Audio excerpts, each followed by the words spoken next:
તો આપણી કાચી સેન્ડવીચ તમે જોઈ શકો છો કે છે ને એકદમ સરસ એવી. હેલો ફ્રેન્ડ, તો તમારું સ્વાગત છે મારા રસોડામાં. તો અવનવી વાનગી જોવા માટે ચેનલને સબસ્ક્રાઈબ કરો. જો મારો વિડીયો ગમે તો વિડીયોને લાઈક કરો, શેર કરો, કમેન્ટ કરો. બાજુમાં રહેલ બેલ આઇકનને દબાવો, તેથી નોટિફિકેશન તમને રોજ મળતું રહે. આજે હું તમારી સાથે શેર કરીશ કાચી સેન્ડવીચની રેસીપી. તો ચાલો શરૂ કરીએ રેસીપી. સેન્ડવીચ માટે આપણે કાકડી, ડુંગળી અને ટમેટાં તો ત્રણેય વસ્તુને આપણે આ રીતે ગોળ સ્લાઈસ કરી લીધી છે. કાચી સેન્ડવીચમાં આપણે આ રીતનું ગોળ રાઉન્ડમાં કટિંગ કરી અને તે રીતનો ઉપયોગ કરવાનો. આપણે તે જ રીતે બટેકાને છાલ ઉતારી અને તેની પણ આ રીતની ગોળ રાઉન્ડમાં સ્લાઈસ કરેલી. તો આ સ્લાઈસને આપણે ગરમ પાણીમાં 2 થી 3 મિનિટ માટે આપણે તેને બફાવા દેશું. તો આ બટેકાની સ્લાઈસને આપણે આ ગરમ પાણીમાં એડ કરી દેશું. એમાં આપણે સ્વાદ પ્રમાણે મીઠું એડ કરશું. બાફવા માટે આપણે ગેસની ફ્લેમને સ્લો રાખશું, તેથી સ્લાઈસ એકદમ વધારે બફાઈ ન જાય. 2 મિનિટ જેવું થઈ ગયું છે, તો એકદમ સારી એવી બફાઈ ગઈ છે, તમે જોઈ શકો છો.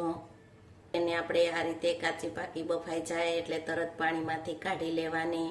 ગેસને બંધ કરી અને પાણીમાંથી કાઢી લેશું. બટેકાની ચિપ્સને આપણે બાફી અને તૈયાર કરી લીધી છે. સેન્ડવીચ બનાવવા માટે આપણે બ્રેડ ઉપર ઘીનો ઉપયોગ કરશું. તો તમે ઘીની જગ્યાએ બટરનો ઉપયોગ કરી શકો છો. પહેલા ઘીને આ રીતે બ્રેડ ઉપર સ્પ્રેડ કરશું.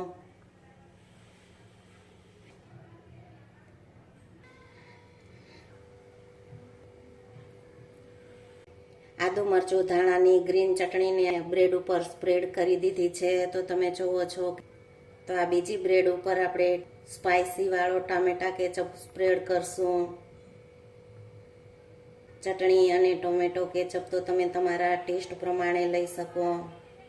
તો આપણે પેલા આ રીતે બટેકાની ચિપ્સને રાખી દેશું.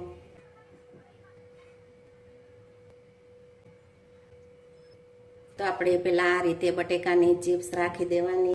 ત્યાર પછી આપણે તેના ઉપર આ રીતે કાકડીને રાખી દેશું. ટામેટાની સ્લાઈસને રાખી દેશું. કાંદાને રાખી દેશું. તો તમે જુઓ છો કે આપણે કાચી સેન્ડવીચ આ રીતે બનાવવાની. તો તેના ઉપર આપણે જે આ સોસ વાળું લેયર છે, તો તેને આપણે આ રીતે રાખી દેશું. તેના ઉપર આપણે એક અલગથી જ મસાલા સિંગનું લેયર તૈયાર કરશું. જો તમે સેન્ડવીચ તો બનાવી હશે, આ રીતની સેન્ડવીચ તમે ક્યારેય નહીં બનાવી હોય તો એક આપણે વેજીટેબલનું લેયર તૈયાર કરેલું છે. તો આ બીજું આપણે મસાલા સિંગનું તૈયાર કરશું. તેની ઉપર આપણે આ રીતનો સોસ એડ કરશું. ઉપર આપણે ઝીણી સેવને એડ કરશું. તો છે ને એકદમ સરસ યુનિક રેસીપી. તો તમે જોઈ શકો છો કે એકદમ યુનિક સેન્ડવીચની રેસીપી છે. આપણે આ રીતે બટેકાની ચિપ્સને રાખી દેશું. એના ઉપર આપણે આ ગ્રીન ચટણી વાળી બ્રેડને આ રીતે રાખી દેશું. તો તમે જુઓ છો કે આપણી કાચી સેન્ડવીચ એકદમ સરસ એવી બની અને તૈયાર છે, તમે જોઈ શકો છો.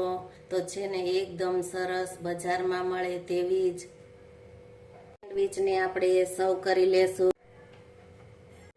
આપણે આ કાચી સેન્ડવીચ બની અને તૈયાર છે. સેન્ડવીચની રેસીપી ગમે તો વિડીયોને લાઈક, શેર, સબસ્ક્રાઈબ કરજો. બાજુમાં રહેલ બેલ આઇકન દબાવવાનું ભૂલતા નહીં, તેથી તમને નોટિફિકેશન રોજ મળતું રહે. જે બજારમાં મળતી હોય તેવી જ એકદમ સરસ એવી કાચી સેન્ડવીચ બની અને તૈયાર છે. જો તમે આ રીતે ઘરે બનાવશો તો એકદમ સારી એવી બનશે અને ઓછી મહેનત અને ઓછા ખર્ચામાં ઝડપથી તૈયાર થઈ જશે.